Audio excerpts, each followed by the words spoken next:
Hello and welcome back to a video about the Louise Borglit case.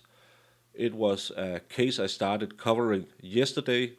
There's a video in the playlist if you want to watch it.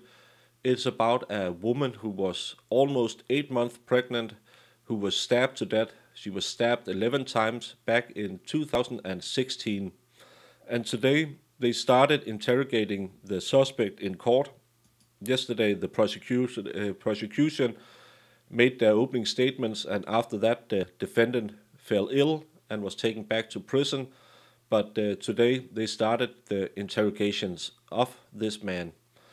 And they started by talking about his background. He's an adoptive kid from Colombia. He has learning disabilities.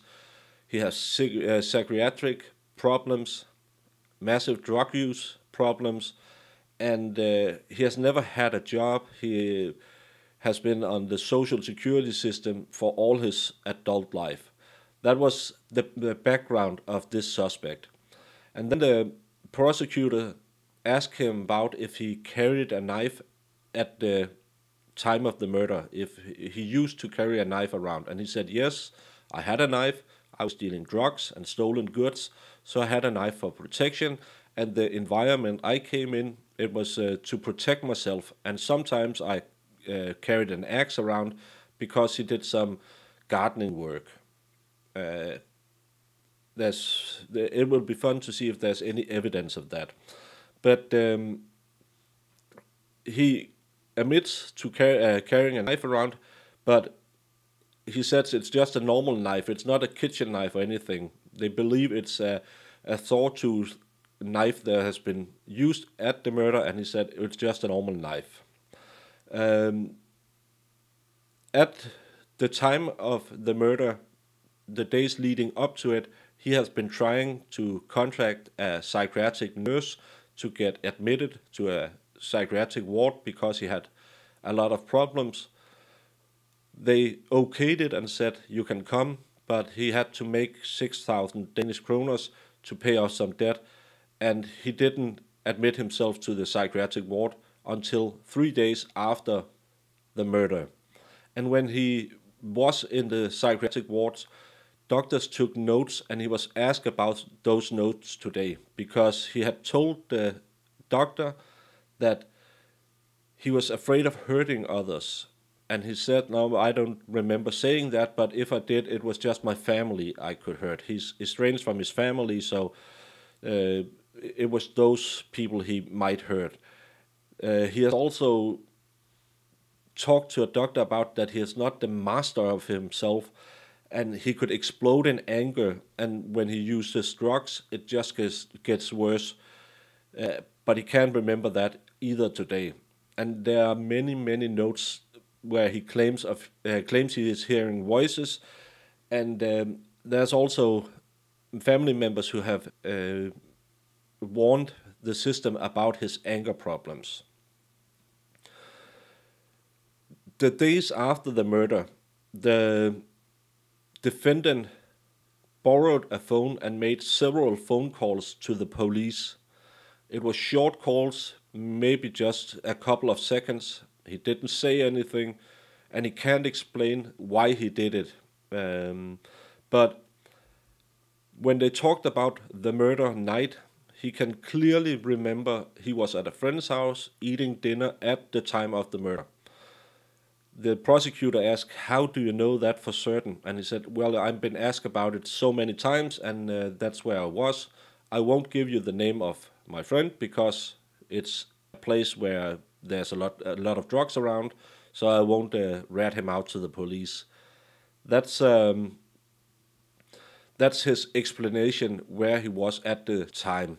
And remember, the police talked to him a couple of hours after the murder, and at that time he was back at his apartment. But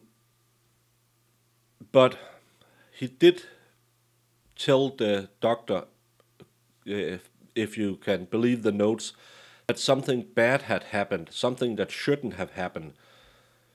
And today he said, well, he had a beef with a guy called Lange, and they had gotten into a fist fight, and that's what he meant when he told the doctor that something bad had happened. It wasn't the murder. And this explanation he has also told the police in an earlier investigation when he was interrogated.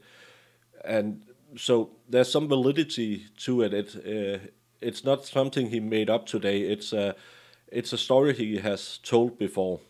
And the rest of the day consisted primarily of the prosecutor playing the clips the undercover agent have made. Remember, I told you yesterday, they put an undercover agent in who befriended the suspect in prison, and they had several talks about this murder.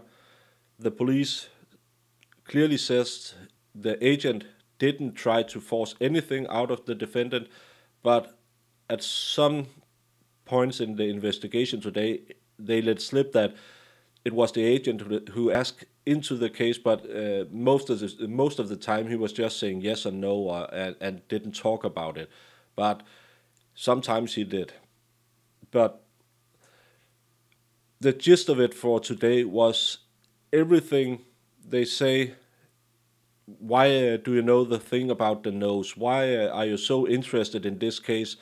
How do you know in which order she was stabbed?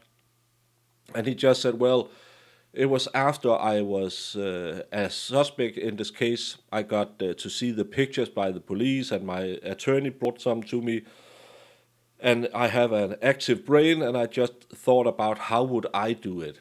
And again, they are calling in the police to ask if they shown him the pictures and which pictures they shown him. And his former lawyer will be called as a witness to talk about if he had shown him the pictures. He says that he saw a picture with Louise on the mortician's slab and could see the nose been cut off, and that's why he knew that about her. And he couldn't really explain how he knew in which order she was stabbed, but he just said, well, I thought a lot about it. He has also told the agent about how to escape from the murder place. He says he has been at that place maybe one, maybe two times, but he would run this way to get away from the surveillance cameras. And again, it was just because he had an active mind and he was thinking about it. He also told the agent a story about this murder should have been part of a Serbian family who had some internal strife. And the reason he thought it was a Serb who had done it is because, as he said, Serbs like to cut people, stuff off of people. So that's his reasoning why it was a Serb. He said he heard in the criminal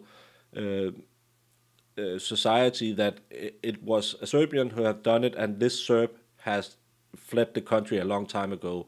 And he also said that two people had done it, but he can't name any names, and he just say, well, that's something I heard somewhere in the criminals talking about it. So, was there any evidence brought today? Well, he has some specific knowledge, and he had been taped in prison saying a lot of things about this murder, but he has also claimed that most of the things he said was just to be a smartass. He just wanted to sound cool, and he thought a lot about this case. He says he could never kill a kid, he could never kill a woman. Remind you, he's serving 8 years for the attempted murder of his ex-girlfriend. But he's saying it wasn't him, he didn't do it, he can't remember some things, and he has a lot of explanations why he said things and who else could have done it. So it'd be fascinating to see what the defense do to rebut the prosecutors. The next day in court for this case will be the 9th of May, where the defense will have to talk to him and try to put their version of the story out there. And it's a gruesome case again. A young woman, almost 8 months pregnant, who was killed on a night out walking her dog at 7 in the evening. So it would be a fascinating case to follow and see if those recordings is enough to prove that this man did it. It has never been done in Danish court before that this is the only evidence you have. So he talked today. He wasn't. He's not forced to talk. He can keep quiet if he wants to. But after seeing how the day went, he had some okay answers, and now is the big problem: did the prosecutor eliminate any reasonable doubt? Because, as in most other countries, in Denmark, you have to rise above the level of any reasonable doubt. And if you read the statements he gave today, some are a bit out there, some are, well, it's possible those things could have happened, and we need someone else to corroborate this story. But I would like to thank you very much for watching this video, and I hope I see you again.